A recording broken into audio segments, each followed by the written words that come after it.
Hi, this is Nolan from Benchmark, and in today's video I'm going to be showing you how to do a known point setup inside of MicroSurvey's FieldGenius Legacy. Now, this is for your second day setup, and the reason for that is you have to have geodetic or Latin long coordinates in order for this to work. So I always recommend doing a unknown point setup or an average point setup or a local transformation setup on your first day. So unknown point for those that obviously have no known coordinates. And if you do have known coordinates that are known northing and easting in elevations, instead do a local transformation setup. This known point setup's for when you're returning to site. So what I'm going to do to begin here is I'm going to click on select instrument because I'm going to want to connect to my base station. So I'm going to make sure my instrument type is set to GNSS reference. My profile is my properly selected receiver. And if you need to know how to make a profile, I'll link to a video down in the description and on the top right of this video. But once that's all set there, I'm going to click on connect.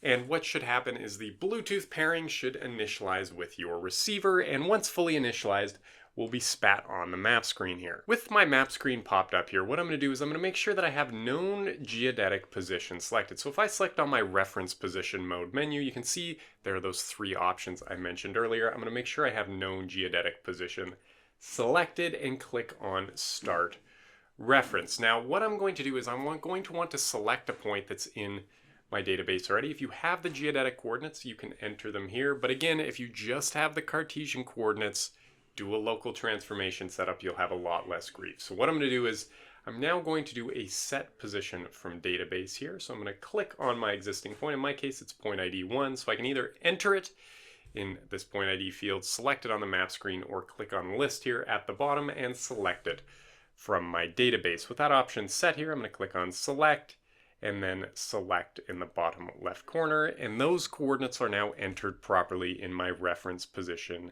menu. Now, what I'm going to do is click on set position to tell the receiver, hey, this is where you're at. And I'm now going to be prompted to enter my antenna height. Now, for my setup today, I measured it out to be 2 meters.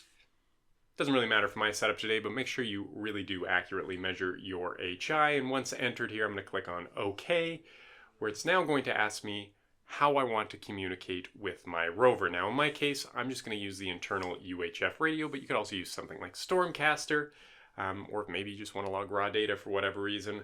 But I'm going to leave my link configure options as is here and click on connect.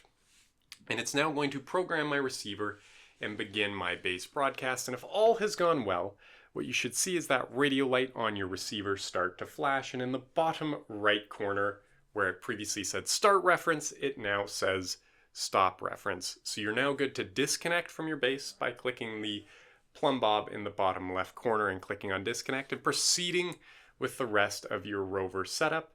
But for now, that is everything in today's video. That is how in FieldGenius Legacy you do a known position setup with whatever GNSS receiver you are using. And if you have a moment, I please ask you to hit that subscribe button down below. It really does help us out and helps me keep making these videos. And if you have any questions or maybe you have some ideas for videos, please do leave them down in the comments below. Shoot me an email at nolan@bench-market.ca.